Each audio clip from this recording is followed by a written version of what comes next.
എല്ലാവർക്കും യേശുക്രിസ്തുവിൻ്റെ നാമത്തിൽ സ്നേഹ വന്ദനം. വലിയ നൊയമ്പിൻ്റെ ദിനങ്ങളാകുന്നുവല്ലോ ഇത്. നമ്മിലുള്ള മൃഗീയ വാസനകൾ ദൈവിക വാസനകളായി രൂപപ്പെടുന്നതിനുള്ള സന്ദർഭമായി ആണ് നൊയമ്പിൻ്റെ ദിനങ്ങൾ. ഞാൻ, എൻ്റേത്, എനിക്ക്, ഈ ചിന്തയാണ് പലപ്പോഴും നമ്മെ ഭരിക്കുന്നത്. എന്നാൽ ഇതിന് ഒരു മാറ്റം വരണം. മറ്റുള്ളവരുടെ നിലവിളി കേൾക്കുവാനും അതിന് പരിഹാരം കാണുവാനും ശ്രമിക്കണം. ക്രിസ്തുവിൻ്റെ ഭാവമുള്ളവരായി തീരണം. നാം മറ്റുള്ളവർക്ക് നന്മ ചെയ്യുമ്പോൾ ക്രിസ്തുവിനെ തന്നെയാണ് സഹായിക്കുന്നത്. ഫ്രാൻസിസ് ഓഫ് അസീസി സമ്പന്ന കുടുംബത്തിൽ ജനിച്ച ഒരു വ്യക്തിയായിരുന്നു. ധാരാളം സമ്പത്തുണ്ട്. എന്നാൽ അദ്ദേഹത്തിന് യാതൊരു സന്തോഷവും ഉണ്ടായിരുന്നില്ല.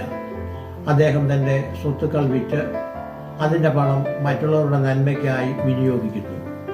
ഒരിക്കൽ ഫ്രാൻസിസ് വികൃത രോഗിയായ ഒരു കുഷ്ഠരോഗിയെ കാണുന്നതിനിടയായി.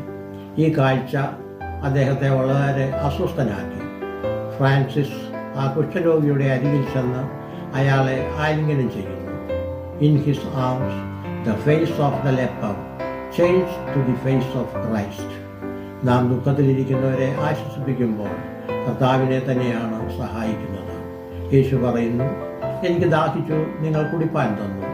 ആവശ്യത്തിലിരിക്കുന്നവരെ സഹായിക്കുന്ന ഉറവയായി തീരുവാൻ ദൈവം നമ്മെ ഏവരെയും സഹായിക്കട്ടെ.